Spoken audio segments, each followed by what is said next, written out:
Perkenalkan, nama saya Jurili Paulina Mopeng dengan NIM 230811070014,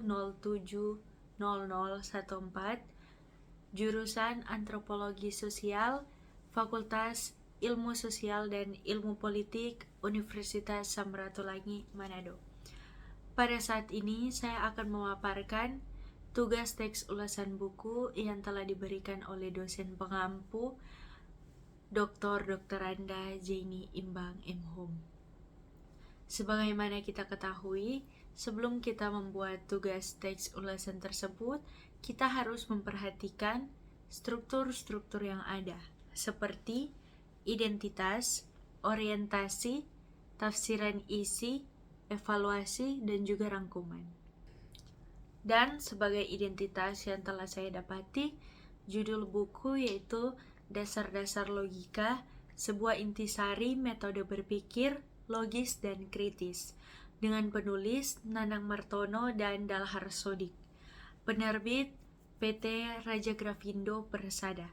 Tahun penerbitan 2018 dan jumlah halaman buku ada 258 halaman.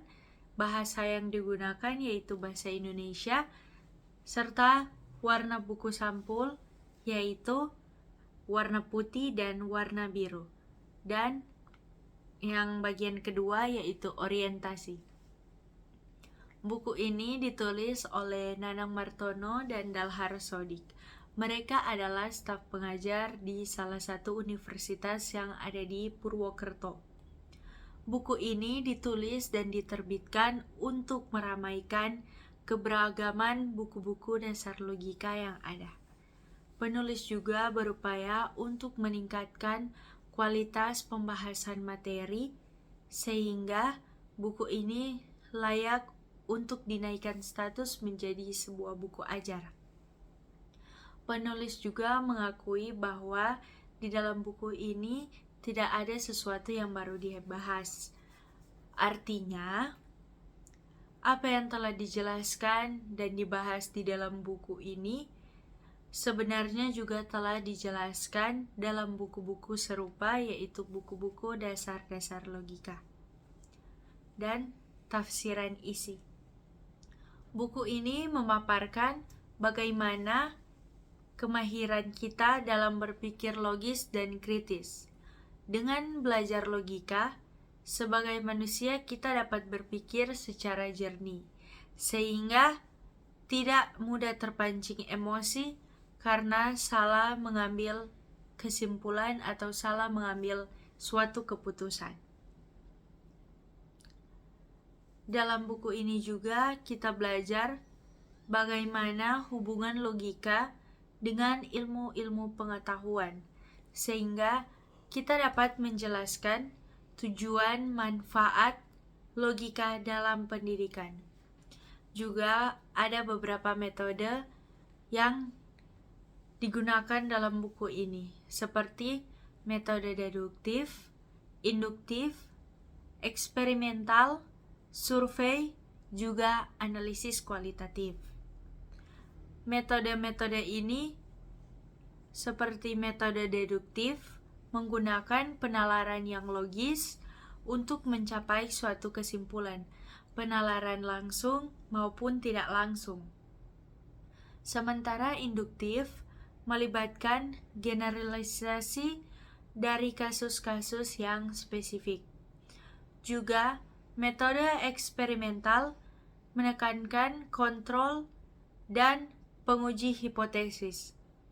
Dan analisis kualitatif itu mengeksplorasikan makna dan interpretasi. Buku-buku dasar logika ini cenderung membahas prinsip-prinsip dasar dari penalaran dan berpikir logis. Sementara kalau dibandingkan dengan buku-buku yang lain, berkisar pada topik-topik yang berbeda. Dan selanjutnya ada evaluasi. Sejauh ini, buku dasar-dasar logika menjelaskan banyak sekali keunggulan. Di antaranya, buku ini menjelaskan konsep-konsep logika dengan akurat dan jelas, sehingga buku ini memberikan pemahaman yang baik kepada para pembaca, mahasiswa maupun pengajar-pengajar yang ada. Karena konsep-konsep yang diajarkan dapat diterapkan dalam berbagai situasi di kehidupan sehari-hari. Yang dituliskan juga di dalam buku ini bukan hanya sekedar opini dari para penulis, tetapi yang dituliskan dalam buku ini semua data-data yang nyata dan faktual yang mereka dapatkan. Sehingga buku ini dapat melatih kita untuk berpikir secara abstrak dan merinci langkah-langkah dalam penalaran secara langsung maupun tidak langsung.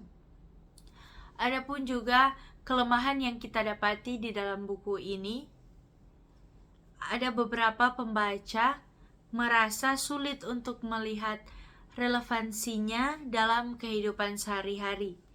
Juga buku ini terlalu fokus pada konsep yang mungkin membuat para pembaca kurang dalam mengembangkan keterampilan secara praktis. Dan yang terakhir, ada evaluasi rangkuman.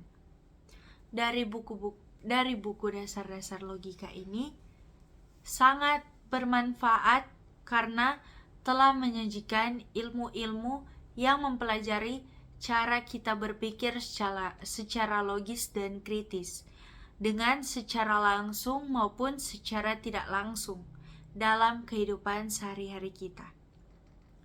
Buku ini juga memenuhi tujuan-tujuan sosialnya, seperti memahami konsep-konsep dasar dalam logika, memahami prosedur dalam pengambilan keputusan, sehingga kita dapat mengembangkan kesimpulan yang benar dan logis.